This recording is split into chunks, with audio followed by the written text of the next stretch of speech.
Hello, my friends, and welcome to this week's episode of Motivational Moments with Maria. I am your host, loving, crazy, high performance coach Maria, and I'm thrilled and honored that you have joined in today. Now, every week, you know it is my intent to bring you something that is going to inspire you, motivate you, because my job in life, and I am so committed to bring you moments of inspiration, excitement, joy, because I am obsessed with making sure that you experience as much joy and happiness in your life. And if I can just impact one of you, I am one happy wisdom warrior. And this week, I am just jumping out of my chair. And do you know why? Because it's February, and February is the month of self-love and self-care. So this month, I promised you I was going to bring guests on that will help you better understand things that you can do to treat yourself with more love, with more care, because our body is our temple, and our body, mind, and spirit all must be in alignment. So today, I am just thrilled to have this great guest that I'm going to bring on, Dr. Ram from Orange County, California. Let's get started. And I want to introduce this incredible man, Dr. Ram Tamang. So let me tell you a little bit about him. Dr. Ram, and if that's okay if I say Dr. Ram, is that okay? Absolutely. Okay, great. He is an Ayurvedic physician and master herbalist with over 18 years of full-time Ayurvedic, and he's going to correct me as he will, practice in Southern California. He's a teacher. He is a mentor, and above all, he's a healer to thousands of clients from all walks of life who have learned from him and who have transformed their lives. Now, Dr. Ram runs a healing practice, and it's called the Healing Gardens of Ayurveda, and it's a full service clinic, again, in Orange County. Now, he established the Healing Gardens in 2005 and offers all the Ayurvedic, again, he's going to correct me, therapies, cleanses, panchakarma, and more. And over the last 18 years of his practice, he has traveled and taught at numerous schools and organizations in Europe and America. He has been helping, serving people with his heart virtually, especially during this pandemic. And he works with people who want to improve their emotional, physical, and spiritual health. Now, we're going to talk with him today about some of these treatments that he does. And let me just tell you again, Dr. Ram, I'm excited. I'm honored that you agreed to be interviewed today. And I want you to share your insights and your experiences on the holistic approach to nurturing and healing our body. Now, as I mentioned, February is all about self-care and self-love. So I'm focusing, as I said, on bringing inner peace and calm to myself too, and helping others as well. And my belief only, and in my opinion, that many times we do not give ourselves enough self-love and self-care. We get so busy taking care of everyone else, and we forget to take care of the most important person, which is right here. And sometimes what we'll do is we'll run to the doctor's office when we're feeling a bit out of sorts and perhaps get some prescription drug to ease our ailment. When in reality, the treatment could be right in your own home or right in your own garden, right? So holistic medicine is a different approach. And I would love for you to share your insights on this practice. It's ever growing, more and more people, and it is one of the oldest practices in history. Is that correct? Yes, it is. Okay. So tell us, yes. Please. Okay. So the whole science of Ayurvedic medicine, Ayurvedic, you Ayurvedic. said perfectly, correct, Maria. And thank you for having me here. First and foremost, I am excited to be, here in your show and to be able to share, a little bit of the wisdoms of Ayurvedic medicine, which is a sister science to yoga. Probably most of you have heard about yoga, and it's a complete sister science. Same origin, same, history, and one sustains the other. And so Ayurveda is really it is completely holistic, because the whole definition of Ayurveda is the way it's the art and science of healthy living and being in harmony with the nature within yourself and the nature outside. So it's Isn't it nature. beautiful? It literally is, right? I mean, when you think about it that way, so it is really completely holistic, because it talks about so many different aspects of life that impacts your wellness, on your health, on a physical level, psychological and emotional level, and a very, very spiritual level, deep. And it starts with simple understanding that you have a nature, that you have to align with the nature outside, right? The simple principle is the energies and the qualities that everything has within us and outside us in the nature. So the fundamental principles of Ayurvedic medicine and yogic medicine is really saying how so many areas and aspects of life that can impact your wellness on all three layers. On And all what three layers. right, all like deeper spiritual, emotional, and physical level. So tell me, in your opinion, why do you think that some people shy away from this sort of treatment? One of the main things that I've noticed, is that we are starting to, the quick answer, right? Well, there's a problem here, there's one solution, one pill fits all. Mm-hmm. And then when you are looking for quick thing and you're not thinking, sometimes we're stuck in the long-term thinking or short-term thinking. But life is a dynamic energy. There's the day and the night. There's the short-term, immediate, when there is a problem, you need to look at it, deal with it. And then you have the long-term. It's a whole process, because Mm-hmm. wellness and health, it's a journey and it's a process. And life is also that. So we forget that. So when you're looking for that quick thing, then it seems like, okay, there are too many things. Okay, you have to look at what you eat, what you do, and then you have to align, being in nature. So then little things which seems so simple when it becomes a habit, but when it's not, then it seems a little overwhelming.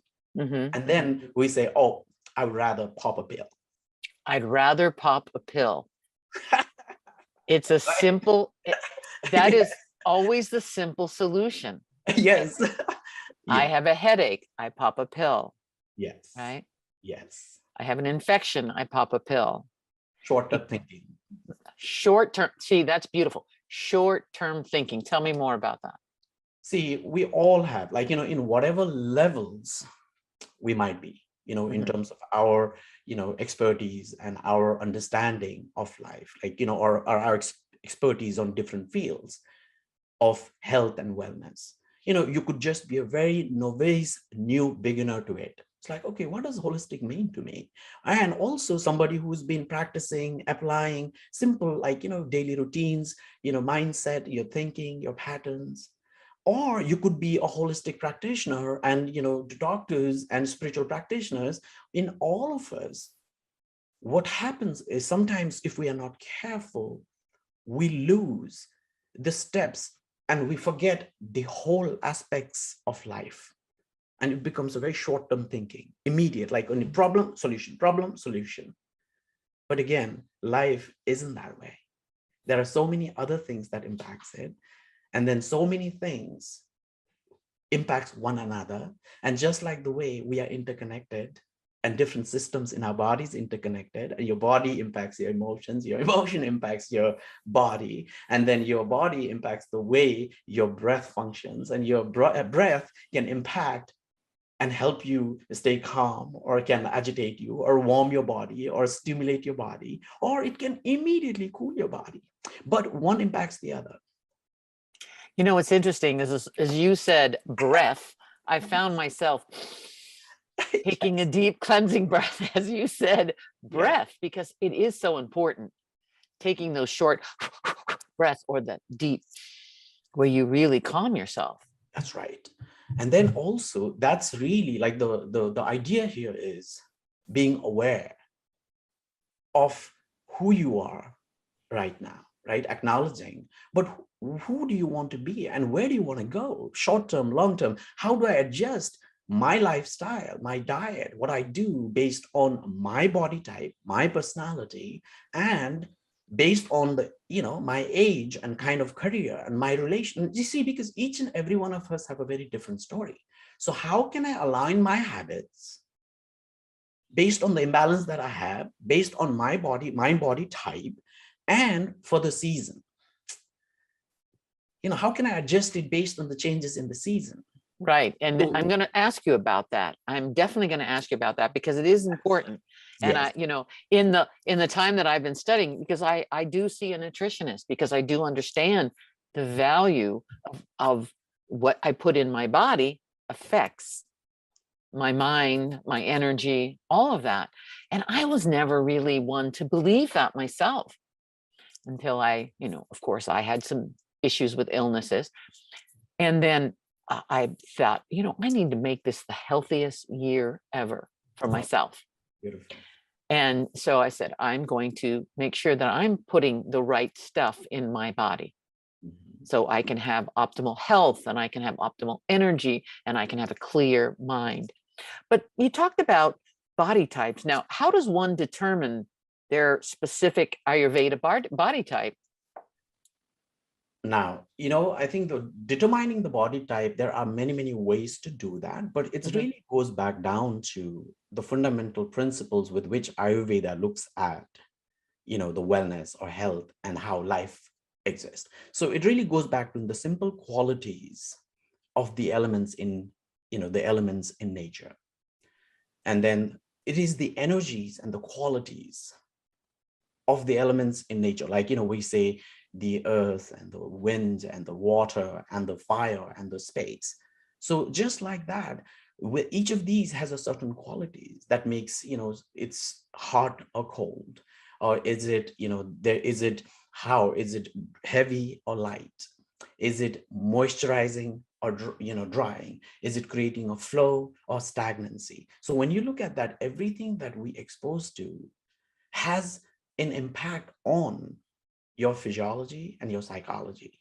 So, again, going back to the first initial question on short term and long term, is there is certain things that you have to do every day, short term, like, every day you have to think about and take care of your tasks, but you also have to align yourself to the changes in the season, which is going to happen, being prepared and being ready, right? Sometimes when you're just in that state of short term, management, then you are like on the task oriented, and you are in a reactory mode, then you're not using the full human potentials and abilities to think beyond that, right? Because that's the thing about it. And so the body type is really your tendencies.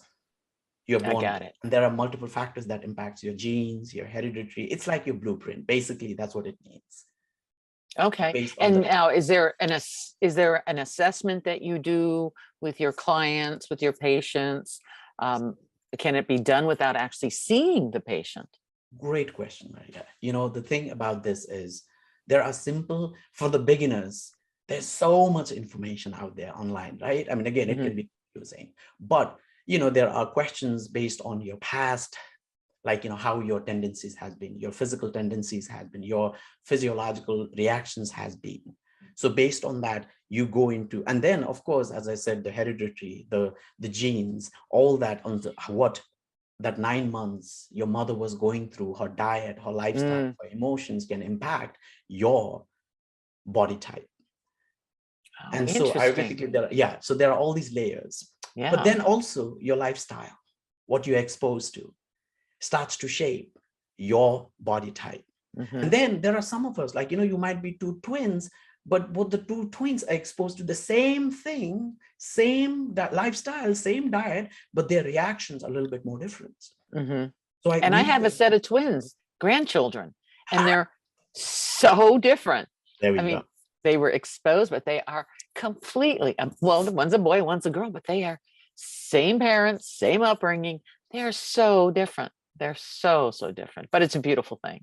Yes, it is. It is. Yes. And so just that, it's a beautiful thing, even with the differences, and knowing, acknowledging that they have a certain predominant tendencies physically, emotionally, psychologically.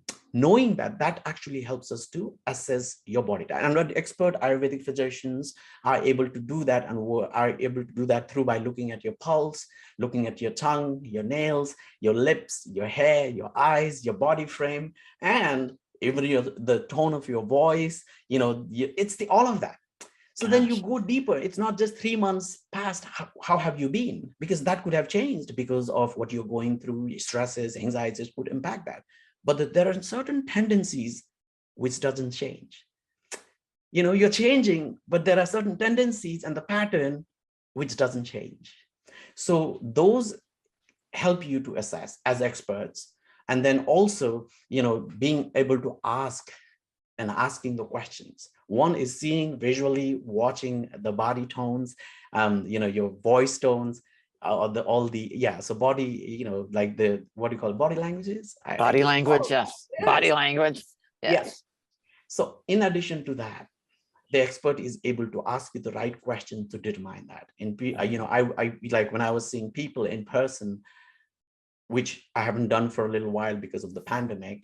So then it would be pulse, looking at literally, able to say, okay, the body type. And then all these additional things is able to, we were able to determine that and assess the body type. But just to get an idea of it, if you're a beginner, you could just, the best is always to go to a trained Ayurvedic practitioners or doctors or counselors, who have a little bit more better in-depth knowledge to do that. But just for you to understand, if you've never had what this body assessment, look at the elemental qualities and just, online you can find, how can I assess my body type? Simple Yes. things. Again, don't take it for granted. Those but it is a good entry point. And there are some books, Ayurvedic Healing, Nature's Way, and some of these other books, which you also gives you a framework to be able to assess it. So it kind of gives you, and it'll start to resonate with you. But of course, it goes far in depth and beyond. It's a whole 6 years university degree to become an Ayurvedic physician. Then you have to become, 2 years of studies to become a practitioner. And then you have a counselor's level. So all levels teaches you go deeper into it. But to assess that, that's what it is. So there are different layers of assessing, because by all these different factors that includes, and that helps you assess your body type. Okay. And so you've been doing it remotely, just on Zoom or just talking to the person? Okay, in the past 2 years. So you can still assess by probing deeper and asking a lot of questions, right? A lot of questions. A lot of questions. Now, I know in your practice that you have an experienced team of practitioners and therapists.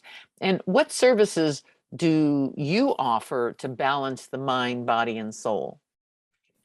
So, Ayurvedically, like there are so many varieties of specialty you can go into. Like, it's the 5 sense therapies.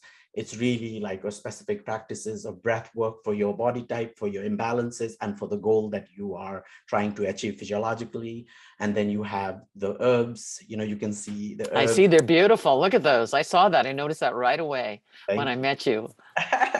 So these are all very personalized for your body type, for your imbalances. And so what we do is, literally Ayurvedic coaching, and then also helping you to literally, customize and personalize treatment plans, herbal protocols, diet, lifestyle, breath work that is really very, very personalized to you, like simple changes and shifts in the habits that aligns in your daily routines and seasonal routines to maximize and optimize your performance, your energy, your health. And that's what it really goes back down to.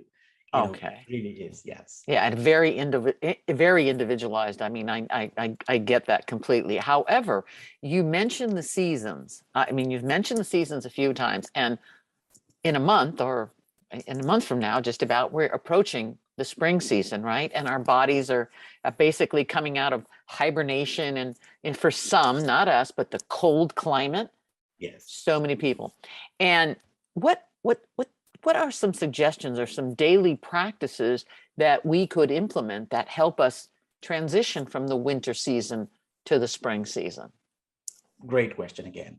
Like I think knowing qualitatively what happens during that, right? When we say transition is when you are the most vulnerable. So when you're transitioning from winter to spring, a lot of people have, that congestion and sinuses and allergies, and because of Yes. the, yes, yes. And then, like people are starting to have these, like the seasonal allergies of the flare up of the wheezing, asthma, and things like that. So in nature, when you look at it, that, like how you said, it's the winter is more of a hibernation time. Mm-hmm. And so the last part of winter and the first phase of the spring, there is that, there's the similarities in the qualities. So the sense of like coldness, heaviness, even though in nature is starting to get warmer, things are starting to bloom and open up. And that's the time of needing to, celebrate the growth. The growth, right. From hibernation, you're coming out. But that's when you're also vulnerable. And then the heat is starting to gently melt the phlegm, that the congestions, and it's like in nature, the sun warms up the snow peaks, and in the from the Himalayas, I grew up in the Himalayas, so I can relate to that. Like the sun starts to melt those, and then you have floods.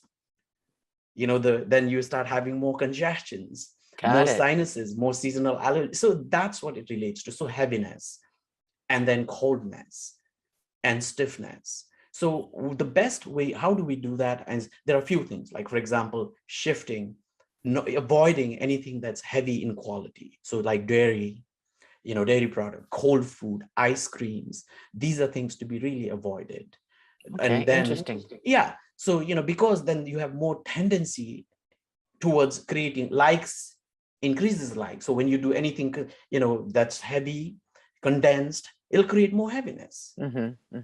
And so you're doing the opposite quality. So warming, so like maybe ginger tea, cinnamon tea, a little holy basil or basil teas, and something that kind of add to the momentum and a little bit more heat. So then that would be like you would do, rather than heavy foods and steaks and other things, you would do more like light food, like soups, gentle stews, and things like that. That's going to help you with your phlegm and congestion caused by the spring. And then you can do a little bit more. This is the time when you can actually do a little bit more heating breath works. In yoga and Ayurveda, we say, like how you short, fast breathing, that increases the heat. During the season, that would be the perfect one. But if you have tougher personality and heaviness, like you have a little bit of those things, then it will really amplify that, and that you don't have to worry about it. But if you have other body type, then you have to adjust it accordingly, so that you don't aggravate the body type in you. So like heavier, faster breath work, warm drinks, warm teas, movement, like starting your day in the morning with a warm tea, like, lemon, ginger, and honey, because honey is warming. It also helps with creating a little bit more of the movement, energizing. So those are great way to begin your day. And eat lighter meal rather than eating multiple meals. Focusing on 2 or 3 good meals and making your lunch a heavier meal. So you're aligning that. And during the afternoon is when your digestive strength is the highest. In the afternoon, yes. I mean, I know that to be a fact. I mean, so many cultures have their heaviest meal at lunch, except for us here in the United States. It's always have your heavy meal at dinner, and then you sit down and don't do anything and have no movement. What happens? It just settles into you. Absolutely. And then, like to just, again, to create a movement, you could even just do a little bit of dry brushes, before the shower to get your body moving. So, spring, these are the things that you can do, like, in terms of lifestyle, focusing on those qualities. Beautiful. So, something to begin with. Okay, good. And there was a phrase that I heard from some wise man said, don't let the fire burn your house down. Don't let the fire burn your house down. Now, what do you specifically mean by that? See, like anything else in nature, there is the good and the bad. It's a polarity of life. The energy that you possess is of the water, earth, fire, wind, and the space. And you have that. You can tap into it as you need it. You can actually use it to help you, transform and help you improve your digestion and metabolism. Like, say, for example, fire. The energy of fire can be understood in the body with simply like, certain things that is heating in nature, like spices, jalapenos, Yum, garlic, yum. black pepper. It's fiery in nature. It increases heat. Now, if you already have a lot of internal heat and acidity, inflammation, now it may not be a medicine. Now that actually adds to more heat, leading to more acidity, more canker sores, more skin allergies. Now Mm, it's a heat related, impacting your system negatively. So instead of helping you with your digestion, the fire, the quality of the fire, the heat and the sharpness and the acidity, now that's creating imbalances. But the quality of the fire is to be able to improve your digestion on your gut and digest your emotions, the sharpness, the fire helps you with that. It's the energy that transforms and helps you digest that. okay. But if the fire and the heat is excess, it is causing acidity or ulcerations and all that. And in the emotion, it's self-judgment, criticism, Ooh, anger, ooh. frustration, shame, guilt, because it's, whether it's directed, inwardly or outwardly. Hmm. So fire is the same energy with which we say it can help you cook the food, improve your digestion of the emotions, or it can also burn you down. Got it. You're not good enough, You're not, yeah. Oh, yeah. No, yeah, you're right? not good enough. Yes. But all these things that you're putting into it is Yes, not good for you. Yeah. that's right. So Yes. it's like, yeah. So which way is your energy directed? Like, energy, focus, and attention. So Yes. Ayurveda says anything that you focus on, where your attention is, that energy is being directed. Correct. When Correct. you have a lot of heat and it's not flowing in the right direction, or it's not being fully metabolized, and there's a congestion of excessive acidity being built, but it's not being neutralized, and it's not being able to do what it then starts to, instead of helping you with your digestion, starts to burn you, leading to Hmm. more inflammation. That's Got what. it. Yeah, that's what I've heard about this inflammation. We don't see it. It's internal. It's internal, and we don't always get to see it. So now, given we are in February, which is the love month and self-care, what's one piece of advice that you could give to our listeners about What I think is so important to really connecting with yourself and honoring yourself for who you are, your body, your breath, your feelings, and just honoring that in a micro level. It doesn't have to be, again, as I said, there's short-term and long-term thinking. But what is absolutely essential is being able to tap into your body and saying, when is the last time you said, thank you? Oh my God, like, every part of the body and all the way. If you've never done it, or if you're a seasoned practitioner of any kind, I'm telling you, just try that and see how your energy changes, and just see how it actually helps you reduce the inflammation and the cortisol and the lactic acid, and how it brings about a complete change in your nervous system and transforms the neural pathways. And there's all these researches to show that. But simple thing is about connecting to your body throughout the day and I make it love happen, that. I love right? that. Yes, I love that. And every part of the body, and just, that's the focus and the energy and the Yeah, attention. Where your attention and your focus is, your energy flows. And where there is correct. energy that you have a control over, it allows the healing to occur. Beautiful. Just resetting onto that. And the same thing, as I said, connecting with your body, is that as simple as that. And I get so excited about those little things, because that's the simple daily practices of self-love. And self-love means, we always, it would be nice if somebody who Mhm. loved you gives you a hug and taps you. But Yes. what about yourself? What about yourself? Do it yourself. Right? I love that. I know. I'm going to do that. I am going to Absolutely. do that. I love that. Thank you for that wonderful tip. Now, Yep. how does one speak to you directly, or to reach the clinic directly? What would the best way, if somebody were interested in pursuing a relationship, or talking with you more, how would they do that? So one thing is, you can also visit, my website. It's called www.thehealinggardens.com, with only one G. Only And one G, right? and you could also, search. You can't reach us directly through the phone. The office number 714-730-7919. Can you That's say that one more time? Seven? 714-730-7919.